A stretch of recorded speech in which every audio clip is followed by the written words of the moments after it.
Greetings, stranger, and welcome to Ghastly Tales. Here you will find stories to chill your bones, stop your heart, and tear at your very soul. Now, pull up close to the fire and listen closely. Let us contemplate the end. What will happen to us when we die?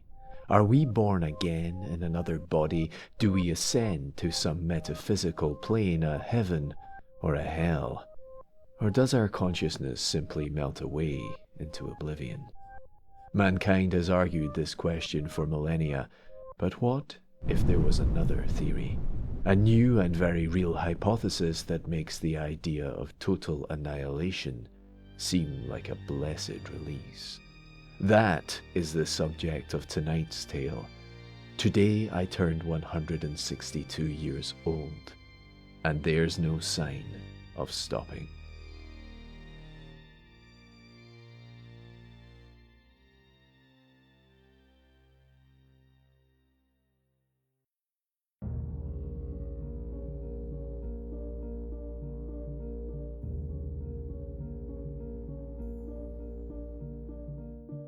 When I was born in London, the sewing machine had just been introduced to the world.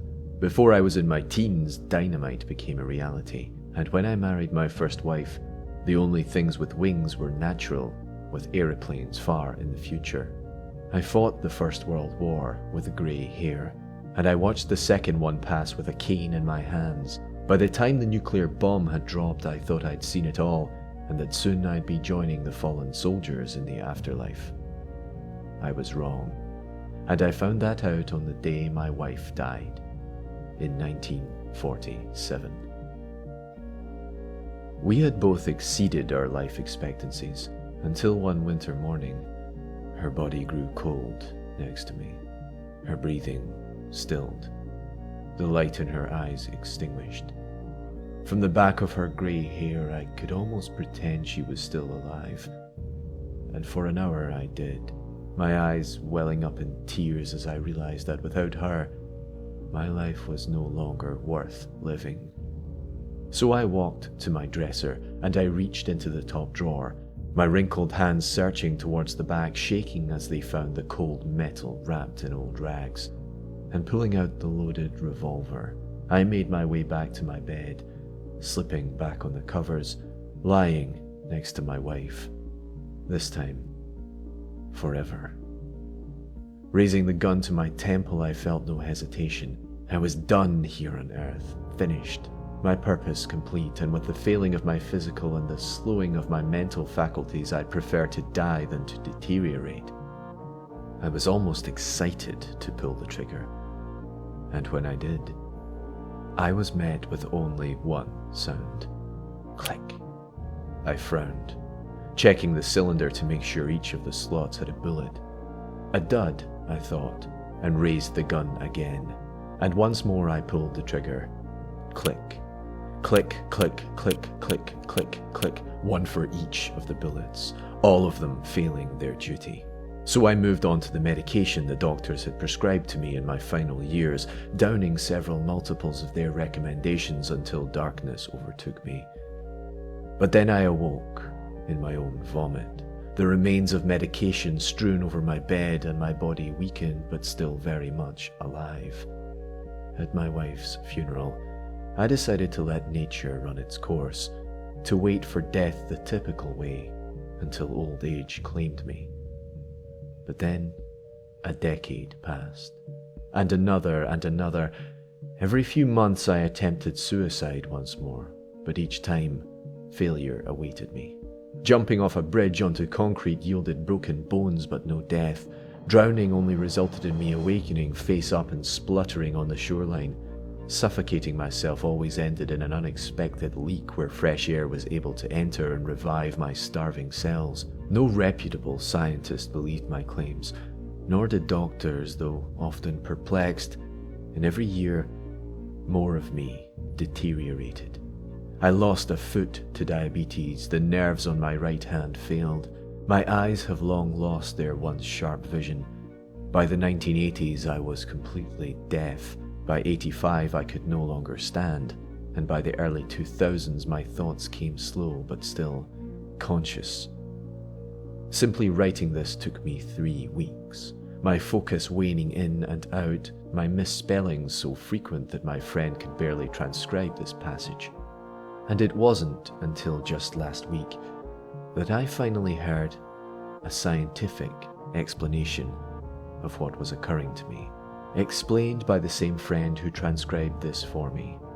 That there was a theory in science that stated that so long as there was a chance for someone to stay alive, that they would stay alive.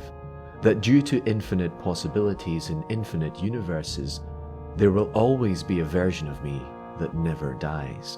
That though 99% of the universes with me in them die with every suicide attempt, only the 1% of times where I survived mattered. Because so long as there was a sliver of a chance that I could be alive, there was always a version of me that would be alive. That because I'm only conscious in the universes where I am alive, none of the other universes mattered. They collapsed somehow. They didn't matter.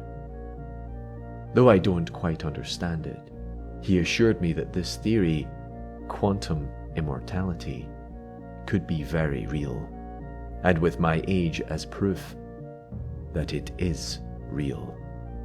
What's terrifying for you is not that I'm experiencing immortality, it's that you will too. But you won't know until the years slip by and death never claims, especially since the universe in which you will experience this is astronomically not likely this one. So you have never read this. You won't know until it happens. And you can't escape. Reported by Leo, an acquaintance of this man's caretaker, whose name shall remain unmentioned at his request for privacy. For 12 more reports from Leo of the supernatural and sinister, click the link in the description.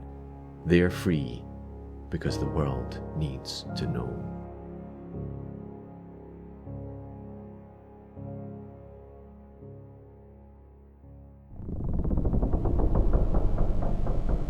This has been a Ghastly Tales production. Narration by Martin Yates, story by Leonard Petracci, Reddit user LeoDuhVinci. Accompanying music by Kevin MacLeod, with additional music by Michael Whitehouse. For full credits, please see the description. I hope you've enjoyed this reading. If you have, please do check out more of Leo's work, and don't forget to subscribe to Ghastly Tales on YouTube and stalk Ghastly Tales Presents on Facebook for more horror narrations, dark documentaries, short films, and live-streamed hangouts with the Ghastly Tales Cabal, amongst other delights. If you prefer your chills on the go, our narrations and spoken word content is available as the Ghastly Tales Horror Show on iTunes and all good podcasting apps. Good night, listener, and sweet dreams.